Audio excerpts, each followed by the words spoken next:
道門秘傳5考，為什麼真正修道人都要經歷這5場天劫？有一種說法，在道門流傳了很多年，真正踏上修行之路的人，並不是學會了畫符、诵经、打坐就算入了道，因为从你发心向道的那一刻開始，大道便會用另一種方式回應你，不是賜福，而是考驗。很多人以為修行之後，人生應該越來越順，內心應該越來越平靜。可真正接觸過道門修行的人，卻常常說出另一句話：道行越深，考驗越重。有人開始修持之後，夜夜怪夢，夢見早已去世的親人，夢見陌生的人影，甚至夢見自己最害怕發生的事情。有人剛開始誦讀《道德經》，原本穩定的事業卻突然遭遇挫折，身邊的人開始誤解自己，朋友漸漸疏遠，家人也無法理解自己的選擇。還有人明明修行多年，忽然之間獲得了一些異於常人的感知能力，夢有所驗，念有所應，卻偏偏在這個時候道心開始動搖，甚至走向歧途。這些現象在現代人看來也許只是巧合，可在許多道門前輩眼中，這並非偶然。他們認為，一個人真正開始修道之後，生命會進入一種重新調整的狀態，那些原本隱藏在命運深處的問題會逐漸浮出水面，那些尚未了解的因緣會重新來到你的生命裡，那些一直被慾望壓制的執念也會一層一層顯現出來。古人對此並沒有統一寫成一部經典，但在不少修行傳統中，卻一直保留着一種說法，它被稱為5考：鬼考、人考、天考、神考、魔考。有人把它稱為天道5劫，也有人認為這是修道人必須經歷的5重煉心。需要說明的是，5考並非所有道教經典都明確記載的一套統一體系，而更接近於歷代修行經驗的歸納總結。不同道派的說法並不完全一致，有的強調心魔，有的強調成父，有的強調德行與戒律，但是他們最終指向的是同一個問題：一個人到底有沒有資格承載道？為什麼修道一定要經歷考驗？陰符經裡有一句耐人尋味的話：天發殺機，龍蛇歧路；人發殺機，天地反覆。很多人把這句話理解成災難，其實道家更深一層的理解是，天地運行從來不是為了懲罰誰，而是為了恢復平衡。當一個人的生命開始向更高的層次提升時，原本潛藏在身體、心念、命運裡的各種失衡也會被一一翻出來。就像煉丹，丹爐裡的火並不是為了燒毀藥材，而是為了把雜質一點一點煉掉。道家內丹術有一句話：藥逢火煉方成寶，人又何嘗不是如此呢？真正的修行不是不斷得到，而是不斷被剝離。剥離恐懼，剝離慾望，剝離執着，剝離傲慢，直到最後，連那個執着於我要修成的自己也必須放下。這就是5考存在的意義。今天呢，我們就從道家神秘修行體系的角度，一起揭開這5道天劫背後的秘密。他們究竟是命運的懲罰，還是大道給予修行人的最後的慈悲？也許當你聽完整個故事，你會突然發現自己的人生或許早已走進其中的一關。第一關，鬼考。真正來找你的不一定是鬼，而是你的陰神。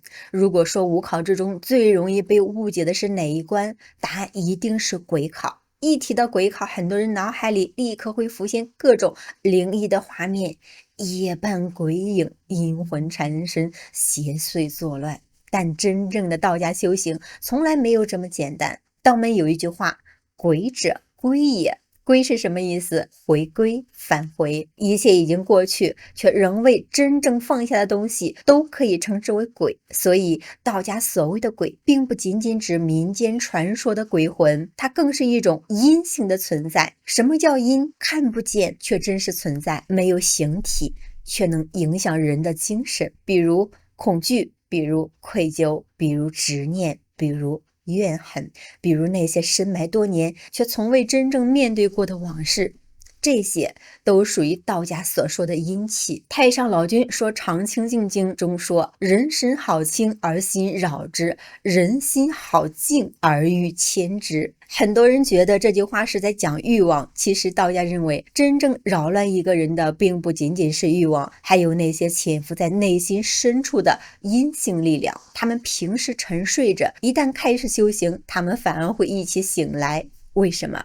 因為修行本質上就是提升陽氣，而陽气一升，陰氣必動。就像多年没有打掃的老房子，平时看起來很乾淨，可是當陽光照進來的時候，空氣開始流動，灰塵呢便會滿天飞舞。灰塵不是今天才有的，只是今天你終於看見了。所以道門一直有一句經驗之談：初修多夢，初練多擾。很多真正開始靜坐的人都有類似經歷。有人連續夢見童年，有人夢見已經離世的親人，有人夢見戰爭追趕墜落，甚至有人夢見一些完全陌生卻異常真實的場景。現代心理學會把這些解釋為潛意識釋放，而道家修行則認為還有另一層可能。人的精神並不僅僅局限於肉體，人的神識也並不僅僅只有白天清醒時這一種狀態。莊子曾提出一個極具神秘色彩的問題：莊周夢蝶，到底是莊周夢見了蝴蝶，還是蝴蝶夢見了莊周呢？很多人把它當成哲學寓言，可在不少道門修行者看來，它同時也揭示了一個秘密：人的意識並不是固定不变的，夢境並不僅僅是幻想，它也是神識活動的一部分。因此道門有周连气，夜连神的說法。当然这并不是说每一個夢都有特殊意義，更不是說每一次噩夢都是鬼神來訪。真正的修道人最忌諱的就是有一夢境便四處求解，因為真正的鬼考並不在夢裡，而是在你醒來以後。你有沒有發現有些人總會反覆經歷同一種人生？戀愛總會遇見同樣的人，創業總會在同一個地方失敗，賺錢之後又因為同一種原因賠光。為什麼呢？道家有一個詞承負，很多人知道因果卻不知道承負。因果更強調個人行為的結果，承負則強調一種跨越時間、跨越關係，甚至跨越家族的影響。太平經中多次談到承負之理，認為人的行為不僅影響自己，也可能影響後世。不過不同學派對此理解並不完全一致的。從玄學角度來看，一個人若長期沉溺於恐懼、怨恨、貪戀及愧疚，這些信念會不斷強化自己的命運軌跡，讓相似的遭遇反覆的出現。於是道家把這些未曾化解的陰性力量統稱為鬼。所以鬼考真正考驗的不是膽量，而是面對自己的能力。很多人不是怕黑，而是怕一個人安靜，因為一安靜，那些壓抑多年的情緒就開始說話。有人不斷的刷手機，有人不停的社交，有人拼命的工作，有人夜夜失眠。不是他們真的有那麼多的事情，而是不敢面对那個真正的自己。陰符經中有一句極耐人尋味的話：心生於物，死於物，機在目。人的心如果一直被外物牽引，就永遠無法反照自身。而鬼考就是大到第一次讓你停下來，讓你看看那個一直追逐外面的自己，心裡到底藏着多少沒有化開的東西。那麼道家如何過鬼考？很多人以為要畫符、驅鬼、做法，其實真正高功夫的道門更重視另一件事情：守靜。道德經說：致虛極，守靜獨，萬物並作，無以觀復。真正的守靜不是腦子裡什麼都不想，而是當恐懼升起時不再跟着恐懼跑，當憤怒升起時不跟着憤怒走，當執念翻湧時也只是靜靜地看着它。因為道家認為陰不怕陽，陰只怕明。當一個人的覺知越來越清明，那些隱藏在黑暗中的東西自然無處遁形。所以鬼考真正要破的從來不是鬼，而是那個一直活在恐懼裡的自己。然而當一個人終於能夠面對自己的內心，以為第一關已經過去的時候，更大的考驗才真正的開始。因為下一關不再來自你的內心，而是來自人。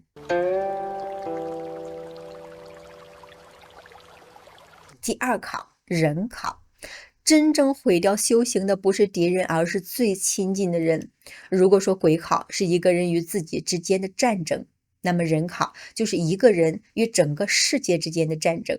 很多人都有一個誤解，覺得修行只要找一座深山，建一間茅屋，遠離紅塵就能安心正道。可真正的道家從來沒有鼓勵逃避人間，《道德經》裡沒有一句話告訴你要躲開世俗，莊子也沒有告訴你人一定要隱居山林。相反，道家始終強調一句話：大道不離日用。真正的道不在深山，而在人間。所以道門前輩常說，鬼考在靜處，人考在鬧處。一個人獨處的時候，可以覺得自己很有修為，可以回到現實，真正的功夫才開始。為什麼？因為所有的人都會成為一面鏡子，照出你還沒有放下的東西。有人一句話你立刻生氣，說明你還有嗔心；有人比你優秀，你開始嫉妒，說明你還有勝負心；有人誤會你，你急着解釋，說明你還有明心；有人誇獎你，你暗自歡喜，說明你還有我執。所以道家有一句很耐人尋味的話：众生不是障礙，眾生就是道場。很多人覺得修行最大的敵人是壞人，其實恰恰相反，真正考你的往往是最親近的人。因為陌生人的一句話你可以一笑而過，可父母的一句否定卻能讓你難受很多年。朋友的一次背叛可能改变你的一生，伴侶的一句傷害甚至會讓你懷疑整個世界。為什麼？因為越親近的人越容易觸動你的情，而道家認為情本身並不是錯，真正的問題是執。莊子大宗師中有一句話：相濡以沫不如相忘於江湖。很多人誤解這句話，以為莊子提倡無情，其實不是的。莊子真正想說的是，如果一段關係已經變成彼此的束縛，那麼最好的慈悲不一定是抓得更緊，而是讓彼此回歸各自的天地。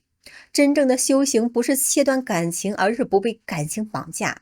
道門為什麼一直強調清靜呢？因為清靜不是環境，而是一種不被外境牽引的能力。人考為什麼總發生在最關鍵的時候？許多老修行人都有一種共同的經驗，每當自己準備靜下心修持，總會發生各種事情。今天家裡有人生病，明天工作突然加班，後天親友找你幫忙，剛準備閉關，電話響了，剛開始誦經，孩子哭了。很多人覺得是不是大道不讓我修呀？其實道家有一種完全不同的理解，大道不會阻止你修煉，真正阻止你的是你還沒有處理好的緣。道家講，有緣則聚，無緣則散。所有來到你生命中的人都不是偶然，他們不是來毀你的，而是來召見你的。所以人考從來都不是考別人，而是借別人來考你。為什麼修行之後身邊反而開始有人反對你？這是很多修道人都會遇到的問題。有人開始學習傳統文化，朋友說他變得神神叨叨；有人開始戒酒戒欲，身邊的人反而不斷地誘惑他；有人開始堅持原則，卻被說成不懂人情世故。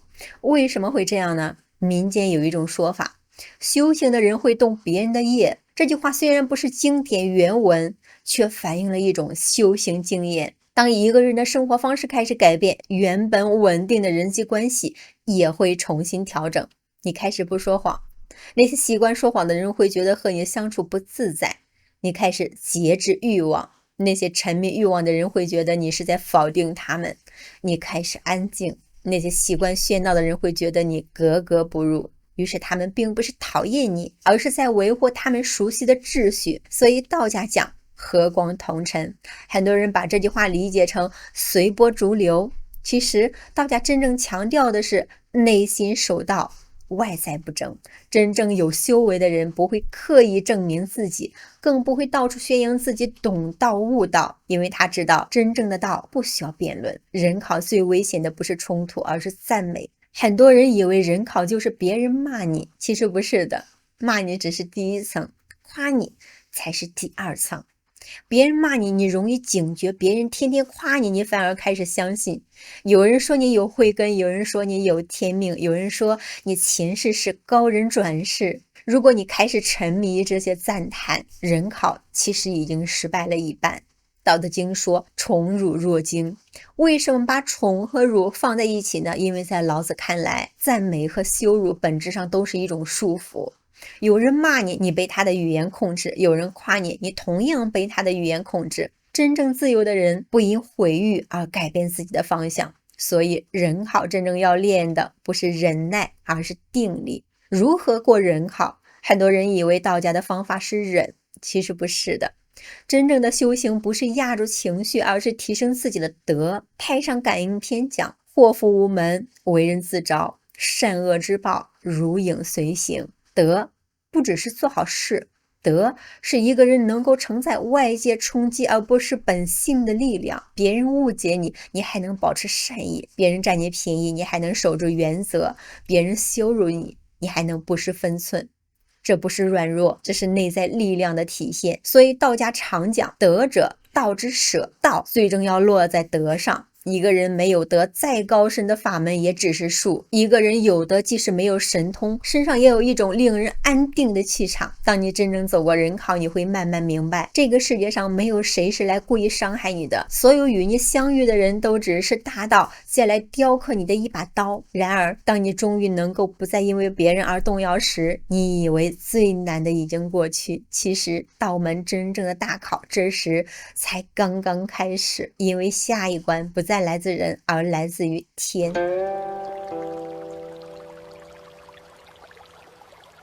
第三考，天考。天帝為什麼偏偏在人生最順的時候突然收走一切？如果說鬼考是照見自己的過去，人考是照見自己的關係，那麼天考照見的就是你的命。很多人一聽天考，第一反應就是是不是老天要懲罰我？是不是我做錯了什麼？是不是老天故意和我過不去？這是大多数人的理解。但是如果你真正讀过《道德經》《莊子》《陰符經》，你會發現道家幾乎從來沒有把天人勾化。道家所說的天，不是一個坐在雲端審判眾生的神，而是天地運行的規律。四季更替是天，晝夜循環是天，生老病死是天，興衰成敗也是天。所以老子說：人法地，地法天，天法道，道法自然。這句話很多人都會背，卻很少有人真正的理解。天不會偏愛任何人，也不會故意針對任何人，他只負責一件事情，讓一切回歸平衡。這就是天考的真正意義。為什麼修道人反而更容易經歷人生的大起大落？很多人都發現一種現象，有的人平平淡淡一輩子，沒有什麼大風浪，可真正開始修行以後，卻仿佛命運突然按下了加速鍵。有人突然破產，有人突然重病，有人失去最親近的人，有人失業，一夜歸零了。於是很多人開始懷疑，是不是修道以後反而倒霉了？道門對此有一句很耐人尋味的話：大道不誤人，只催人。什麼意思？不是大道讓災難發生，而是大道讓那些原本需要很多年才能經歷的課題，在更短的時間裡集中出現。就像煉丹，文火可以慢慢煉，武火也可以快速煉。真正的修行很多時候就是在加快一個人生命的淬煉過程。所以道家還有一句話：順境養福，逆境養道。真正讓一個人成長的從來不是順利，而是那些讓他不得不改變的時刻。天考為什麼總發生在你最有把握的時候？觀察歷史，你會發現一個規律，很多真正影響歷史的人物都經歷過一次幾乎毀滅人生的打擊。姜子牙70多歲仍然窮困潦倒，韓信受過胯下之辱，范仲淹幼年貧寒，王陽明被廷杖流放龍場。如果沒有龙場之困，或許就沒有後來的龙場悟道。為什麼？因為人在最順的時候很容易相信自己的能力，而人在一無所有的時候才開始思考真正依靠的是什麼。王陽明後來回憶龍場歲月時，並沒有說自己學會了什麼神通，他只是說聖人之道，悟性自足。真正的道不是在外面得到，而是在一切失去之後，仍然發現內心沒有失去。這就是天考真正想讓人明白的事情。莊子為什麼能鼓盆而歌？道家思想裡最容易被誤解的故事，就是莊子的妻子去世。很多人覺得妻子去世了還能唱歌，這不是冷血嗎？其實莊子原文講得非常清楚，莊子一開始並不是沒有悲傷，他也哭過，也痛過，只是後來他看見了更大的規律。人在出生之前沒有形體，後來有了氣，氣聚而生。棄散而歸。這就像春夏秋冬，春天來了，萬物生長；秋天到了，草木凋零。沒有人會因為秋天落葉而認為天地殘忍，因為落葉本來就是天地循環的一部分。莊子說：察其始而本無生，非徒無生也；而本無形，非徒無形也，而本無氣。這不是否定感情，而是把個人的悲歡放回天地的大循環中去理解。所以道家講直常月明，知道變化是常態，人才不会把無常當成災難。天考真正考驗的不是能力，而是承受力。很多人認為成功需要能力，其實道家更看重的是你有沒有承載命運變化的氣量。道德經中有一句非常深刻的話：大成若缺，其用不弊；大盈若冲，其用不窮。為什麼真正的大成看起來像有缺陷？為什麼真正的圓滿看起來總留有空處？因為天地從來不會讓任何一種狀態永遠停留。清則易，高則危，盛則衰。這是易經反覆強調的道理，也是道家觀察天地所得出的規律。所以真正的修道人不會因為今天順利就認為自己已經得道了，也不会因為今天失意就認為大道離開了自己。他知道順境是一種考驗，逆境同樣是一種考驗，區別只在於順境考你的節制，逆境考你的信念。天考與承負的關係，在道教經典《太平經》中有一個非常重要的思想叫承負。很多人把它簡单理解為報應，其實並不準確。承負更像是一種生命之間的延續關係，一個人的行為不僅影響自己，也可能影響家庭、後代，甚至後來與自己發生關聯的人。因此道家認為，一個人在人生中經歷的某些重大轉折，並不一定都能用善有善報、惡有惡報4個字來解釋，其中還可能包含更複雜的因緣、承負與時代環境。也正因如此，道門修行一直強調不要輕易評判別人的命運，因為你不知道他正在經歷的是哪一場的天考。如何過天考？很多人問老修行人，如果天考来了怎麼辦呢？他們的回答往往只有2個字：守道。不是守住財富，不是守住身份，不是守住成功，而是守住自己的道心。清淨經說，內觀其心，心無其心；外觀其行，行無其行。真正的修行是在天地變化之中，仍然不失去內在的方向。因为道家相信，真正屬於你的，天不會奪走；真正失去的，本來就不屬於你。當天考結束，一個人往往會發現自己已經不像從前那樣害怕失去。然而也正是在這個時候，另一種更加隱蔽、更加危險的考驗開始悄然地降臨了。它不會以災難出現，它反而會披着光明、榮耀、能力的外衣。道門把這一關稱為神考。第4考，神考。為什麼真正危險的不是妖魔，而是神？如果5考之中哪一關最容易讓修行人誤入其道？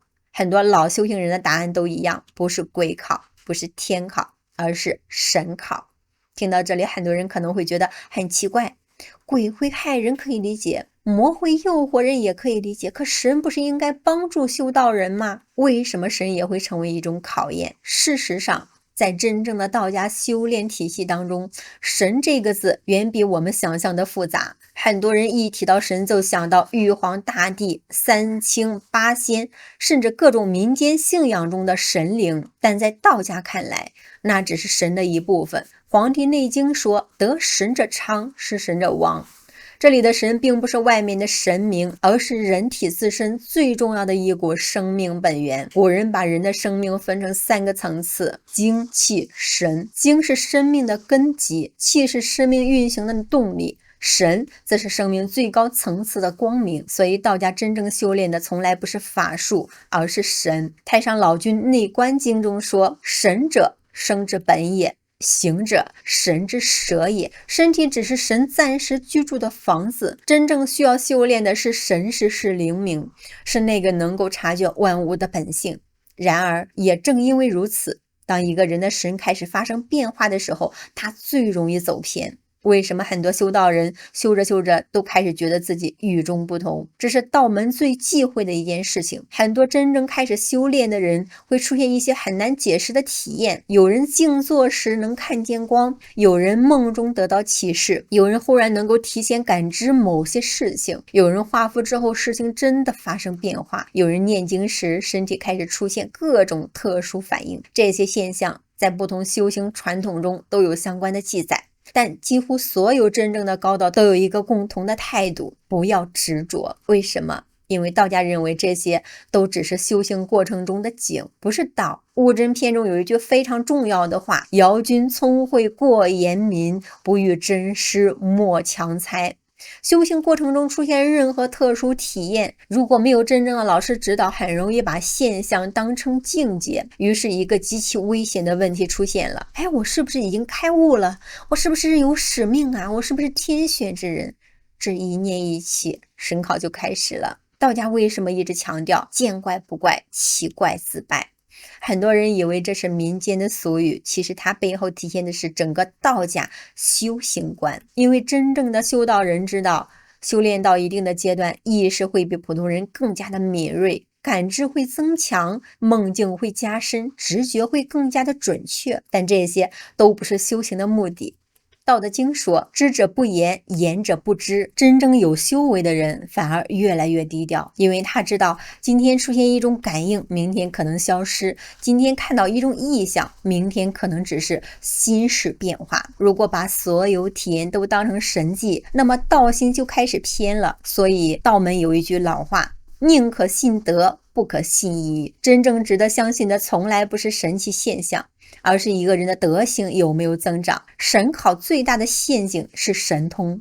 在莊子裡有一個很有意思的故事，有人問一位得道之人：你是不是能夠飞天遁地呀？是不是能夠呼風喚雨？是不是能夠点石成金？那位高人笑了，他說：真正的大道不是讓人離開天地，而是让人回到天地。后来道教内丹派祖師張伯端在悟真篇中也提醒修行者，不要把神通當成大道，因為神通可以練，但德不可以偽裝。歷史上很多修行人并不是敗給了慾望，而是敗給了能力。他開始能夠幫助別人，於是越來越多人崇拜他，有人送錢，有人拜師，有人稱他為真人。慢慢的，原本修的是道，後來修成了名；原本追求的是清淨，後來追求的是影響力。最後他不是敗給別人，而是敗給了自己越來越膨脹的我。這就是神考最可怕的地方，它不會讓你痛苦，它會讓你快樂，它不會讓你失敗，反而會讓你越來越成功。而真正的危險往往就藏在成功裡。為什麼真正的大修行人看起來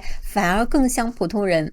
這是很多人無法理解的地方。真正讀过道德經的人會發現，老子一直強調一個詞：藏。大白若乳，大巧若拙，大智若愚，大音希聲，大象無形。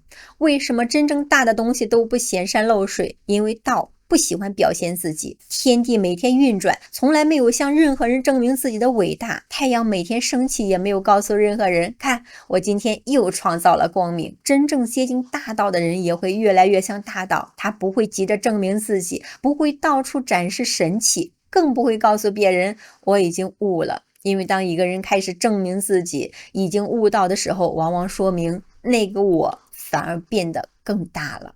神考真正考驗的是我執。很多人認為修行最大的敵人是貪嗔癡，其實道家認為還有最後一個更深的東西叫我。莊子齊物論提出一個極其深奧的觀點：天地與我並存，萬物與我為一。真正的修行不是讓我越來越偉大，而是讓我越來越透明。當一個人真正進入這種境界，他不會覺得自己比別人高，反而會越來越謙卑，因為他知道所有智慧都不是我創造的，只是大道借這個生命暫時流過而已。所以道門一直流傳一句耐人尋味的話：神通易得，道心難守；法術易學，無我最難。當你終於能夠放下我是修道人，我是高人，我是開悟者這些身份的時候，神考才算真正的結束。然而，道家認為審考之後並不是終點，真正決定一個修行人成敗還有最後一關，這一關沒有任何人能夠替你走，他不會借助外力，也不會借助命運，他會直接進入你的心，把你這一生沒有放下的東西一次性全部的喚醒。道門稱之為魔考。第5考，魔考。為什麼越接近大道，魔障反而越重？在道家修行體系中，有一句流傳很廣的話：道高一尺，魔高一丈。很多人聽到這一句話，第一反應是不是修行越高，越容易遇到妖魔鬼怪呀？是不是修煉到一定的程度，會有外面的力量來阻礙自己？這種理解不能說完全的錯誤，因為在傳統道教的神秘世界觀中，確實存在關於外魔邪擾、陰邪干擾的記載。但如果深入道家內在修煉的思想，會發現真正的大魔往往不是來自於外面，而是来自自己。因為一個人修行到最後，所有外在的敌人都會回到一個地方，那就是自己的心。魔為什麼會是最後一道考？為什麼5考裡面魔考被放在最後？因為前面的鬼考、人考、天考都是讓你看見問題，而魔考是讓你解決問題。鬼考讓你面對恐懼，人考讓你面對關係，天考讓你面對命運，神考讓你面對力量。而魔考呢，讓你面对那個最深的自己，那個隱藏在所有執念下面的我。道家認為，人的一生其實都在和3個東西鬥爭。第一個是外面的世界，第二個是內心的慾望，第三個是那個認為一切都屬於我的意識。很多人能夠戰勝貧窮，能夠戰勝困難，能夠戰勝競爭對手，可是最後卻敗給了自己。為什麼？因為外面的敵人容易發現，自己的執念最難發现。魔不一定以恐懼出現，很多人認為魔一定長得很可怕，其實在道家看來，真正厲害的魔往往不會以恐怖的樣子出現，它會變成你最喜歡的東西。你喜歡財富，它給你財富；你喜歡名聲，它給你名聲；你喜歡別人認可，它讓所有人崇拜你；你喜歡特殊體驗，它讓你覺得自己擁有別人沒有的能力。為什麼？因為最容易控制一個人的不是他討厭的東西，而是他渴望的東西。道德經說，深愛必大費，躲藏必後亡。越執着於什麼，越容易被什麼控制。歷代修行人為什麼最怕境界執着？在道教內丹修煉中，有一個非常重要的概念，練己。什麼意思呢？就是練自己的心性。很多人以為煉丹就是練身體裡面的氣，其實真正的大丹是練自己，練掉浮躁，練掉貪念，練掉傲慢，練掉分別。否則，即使擁有再高深的修煉方法，也可能成為一種新的執着。歷史上很多修行者並不是因為沒有智慧而失敗，恰恰相反，他們可能非常聰明，懂很多經典，會很多方法，甚至擁有很多的經驗。但是他們沒有練掉一個東西，自己的證明欲。他們想證明我比別人懂，我比別人高，我比別人接近大道。可是大道最奇妙的地方就在這裡，你越想抓住它，越遠離它。莊子中有一句話，智人無己，神人無功，聖人無名。這是莊子最高境界的描述。什麼叫無己？不是沒有這個身體，而是不再被我的概念綁架。什麼叫無功？不是不做事情，而是不把一切功勞歸於自己。什麼叫無名？不是沒有名氣，而是不再依靠名氣證明自己。這3句話其實就在破魔的方法。魔考最危險的時候，往往是你認為自己最成功的時候。很多人能夠忍受失敗，因為失敗的時候他知道自己需要改变，可是成功之後人很容易停止成長。一個人賺了一點錢，開始覺得哎呀，看透了財富規律；一個人懂了一點玄學，開始覺得自己掌握了天地秘密；一個人有了一點感應，開始覺得自己已經超越了普通人了。這就是魔考，它不是毀掉你，而是讓你停留在一個錯誤的一個高度。就像登山最危險的地方不是山腳，也不是山頂，而是半山腰，因為那裡的風景很好。很多人會誤以為這裡就是終點。道家為什麼強調德比術重要？在民間道教文化中有一句非常經典的話，有德無術，術尚可求；有術無德，必遭災殃。雖然這句話並非某部經典的原文，但是它體現了中國傳統修行思想中的重要的觀念。能力越大，越需要德行的承載，否則能力反而會成為一種災難。它就像一把锋利的刀，善人拿它可以救人，惡人拿它可以傷人。刀是沒有善惡的，使用刀的人決定了方向。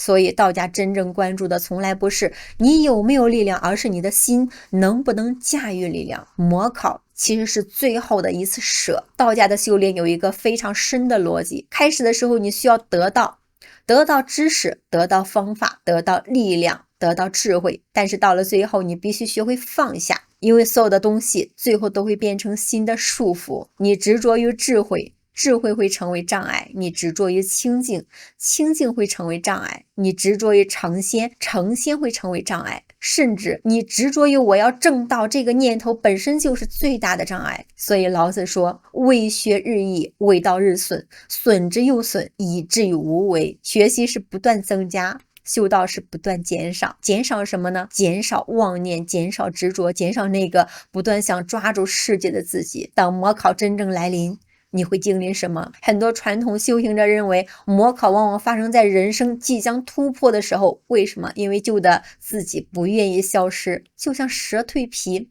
新的生命要出現，舊的外殼必須脫落，可是脫落之前一定會有掙扎。所以很多人在重大轉变之前會經歷突然迷茫，突然懷疑，突然失去方向，甚至覺得自己是不是走錯了。其實這可能是舊有模式正在瓦解。當然現實中的困難也可能只是普通的人生挑戰，並非都能簡單歸於模考。道家的智慧並不是讓人逃避現實，而是讓人在現實中保持覺察。通過模考之後，真正留下的是什麼？不是神通，不是名聲，不是別人眼中的高人，而是一顆不容易被外物牽動的心。別人讚美你，你不會膨脹；別人詆毀你，你不會崩潰。得到財富，你不會迷失；失去財富，你不會絕望，因為你終於明白，外面的世界一直在變化，唯一真正需要修煉的是自己的內在。五考講到這裡，很多人可能會發現一個秘密，所謂鬼、人、天、神、魔，表面上看是5種不同的考驗，但是如果深入，道家最終指向的其實只有一個字：心。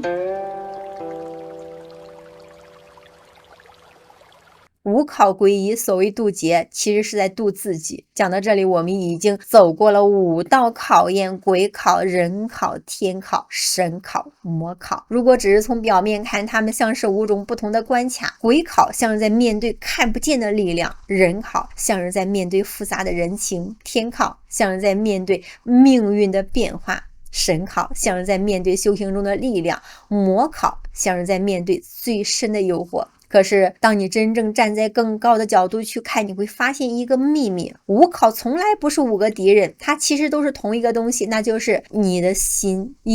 鬼考考的是你能不能面對自己的過去。為什麼第一關叫鬼？因為鬼代表已經過去卻沒有真正結束的東西。很多人活了一輩子卻一直被過去控制，小時候的一次傷害，年輕時的一次失敗，曾經失去的一個人，曾經犯下的一個錯誤，這些事情已經過去了，可是他們依然住在了你的心裡。每當類似的事情發生，他們就再次出現，這就是人生中的鬼。道家認為一個人想要修道，第一件事不是學習多少方法，而是清理自己的內在。因為一個裝滿舊東西的房間沒有空間容納新的東西，所以《清淨經》開篇便說：人能常清淨，天地悉皆歸。清淨不是沒有事情發生，而是事情發生以後，你的心不再被它拖走。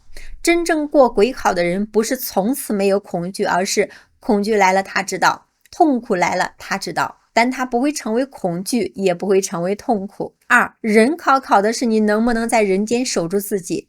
很多人修行最大的誤區就是認為離開人群才能清淨，但道家真正高深的地方就在於他從來沒有否定人間。老子生活在人間，莊子生活在人間，歷代真人也生活在人間，因為大道本來就在天地萬物之中。真正的修行不是離開關係，而是在關係裡不迷失。父母讓你煩惱，伴侶讓你痛苦，朋友讓你失望，社會讓你壓力巨大，這些看似都是障礙，其實都是修煉。因為沒有這些，你永遠不知道自己的心到底在哪裡。一個人在山裡坐10年，很可能覺得自己已經無欲無求了，可是回到城市，一個人插隊，一句刺激，一個利益誘惑，立刻暴露真實的狀態。所以道家講世上練，真正的功夫不是在無人處體現的，而是在有人處體現的。3. 天考考的是你能不能接受变化。人這一生最大的痛苦是什麼？很多人認為是貧窮，是失敗，是失去。但道家認為，真正的痛苦是你想讓變化停止，可是天地從來不會停止變化，春天不會永遠停留，花開之後必然花落，月圓之後必然月缺，人生也是一樣的。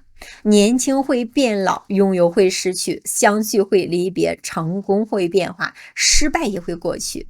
易經講窮則變，變則通，通則久。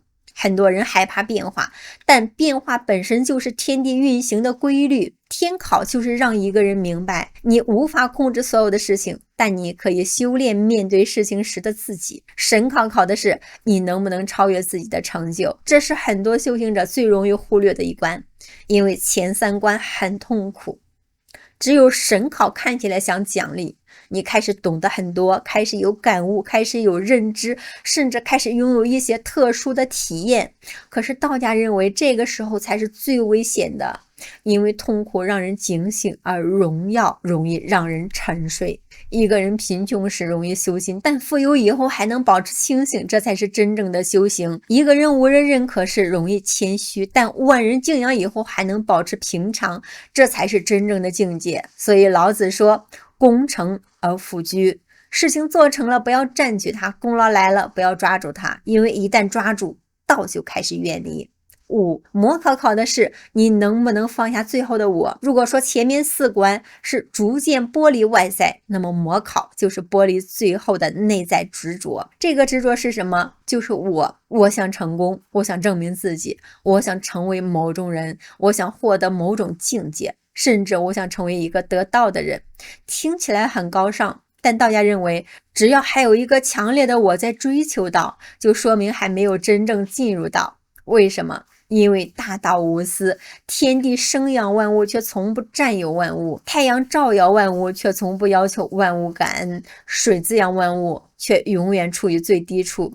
這就是老子為什麼讚美水，因為水最接近道，它有力量卻不爭，它有價值卻不拘，它給予一切卻不要求回報。5考之後到底是什麼呢？很多人問，通過5考之後會不會成仙呢？會不會獲得神通？會不會擁有別人沒有的能力？如果按照道家的真正思想來看，這些都不是最高的目標。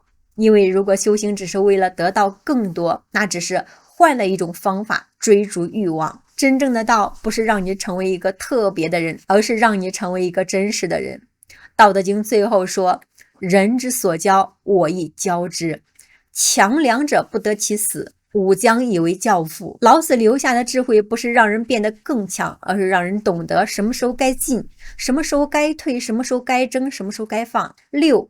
為什麼說一人修道影響一家呢？在傳統道教文化中，一直有一個觀念，修身不只是改變自己，還會影響身邊的人。太上感應篇開篇，禍福無門，為人自招，善惡之報如影隨形。這句話講的並不是說簡單的善惡報應，更深一層是告訴我們，人的念頭、行為、習慣會形成一種長期的影響。一個家庭裡，如果一個人開始改變，開始少一點憤怒，多一點包容，少一點貪婪，多一點善意，整個家庭的氣場都會慢慢的改變。孩子看到父母的修養，後代繼承的不只是財富，還有精神。所以道家講修道不只是為了自己，而是在改變生命傳承的方向。7. 5考最後的秘密，沒有渡劫，只有覺醒。講到最後，我們回頭再看5考，鬼考其實是在渡恐懼，人考其實是在渡關係，天考其實是在渡無常，神考其實是在渡力量，魔考其實是在渡自我。所以所謂渡劫，不是渡外面的劫，而是度內心的執。真正的修道人最後會明白，這個世界沒有那麼多敵人，你遇見的人是來照見你的，你經歷的事是來成就你的，你失去的東西是來幫助你放下的，你曾經痛苦的地方往往藏着你未來最大的力量。所以道家五考真正想告訴我们的，不是如何躲避灾难，而是如何在災難中成長；不是如何獲得更多，而是如何放下更多；不是如何成為一個高人，而是如何回到最初那個清淨本真的自己。道德經說，歸根悅境，是為復命。所有修行走到最後，不是向外尋找一個更大的世界，而是回到自己的根。當一個人不再被恐懼所控制，不再被人情左右，不再被命運擊垮，不再被力量迷惑，不再被慾望吞噬，那一刻五考已經結束，大道也已經開始顯現。因為你終於發現，所謂正道不是成為另一個人，而是終於回到了真正的自己。